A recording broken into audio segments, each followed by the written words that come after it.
నమస్తే అండి. Welcome back to Bharati world official. కంటికి కనిపించినంత దూరం పచ్చని పొలాలైతే ఉన్నాయి. చాలా బాగుంది చూడడానికైతే. మేము శ్రీశైలంకి వెళ్ళేటప్పుడే మేము 3, 4 టెంపుల్స్ అని చూసుకుంటూ వెళ్ళాలని మీకు ముందే చెప్పాను కదండీ. ఆల్రెడీ నేనైతే అహోబిలం అండ్ యాగంటి వీడియోస్ అయితే నేను అప్లోడ్ అయితే చేసిండాను. చూడని వాళ్ళు ఎవరన్నా అంటే తప్పకుండా చూడండి.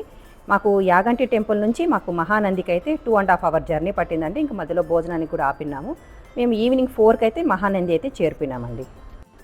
మహానంది టెంపుల్ టైమింగ్స్ అయితే పొద్దున 4:30 నుంచి రాత్రి 9:30 వరకు ఉంటుందండి. మధ్యలో అయితే ఏదైనా ఒక హాఫ్ అన్ అవర్ అట్లా ఏమైనా బ్రేక్ ఏమైనా ఇస్తారేమో కానీ గుడి అయితే ఎప్పుడు ఓపెన్లో ఉంటుంది. గుడికి ముందరే ఒక పార్క్ అయితే కనిపించిందండి. ఆ పార్క్లో అయితే చాలా పెద్ద నంది విగ్రహం అయితే ఒకటి కనిపించింది. చాలా బాగుంది. మాకు ఇంకా గుళ్ళోకి వెళ్ళాలి, టైం అయిపోతుందని చెప్పి ఇంకా మేము లోపలికైతే వెళ్ళలేకపోయినాము.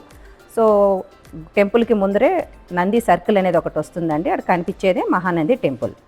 ఇక్కడ ప్రధాన దేవుడైతే శ్రీ మహానందీశ్వర స్వామి అండి. ఇది శివుడు స్వయంభుగా లింగంగా స్వయంగా వెలిసిందే అనమాట. అమ్మవారైతే కామేశ్వరి దేవి. నందులలో అండి మహానంది అయితే ప్రత్యేకమైందండి.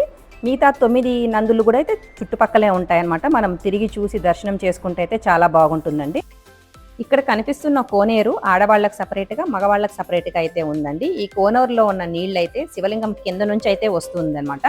ఇక్కడ స్నానాలు చేసి దర్శనానికి అయితే వెళ్తున్నారు. మేమైతే స్పర్శ దర్శనమే చేసుకున్నామండి. స్పర్శ దర్శనం చేసుకోవాలి అన్న వాళ్ళు మగవాళ్ళు కంపల్సరీ పంచె అయితే కట్టుకోవాలి.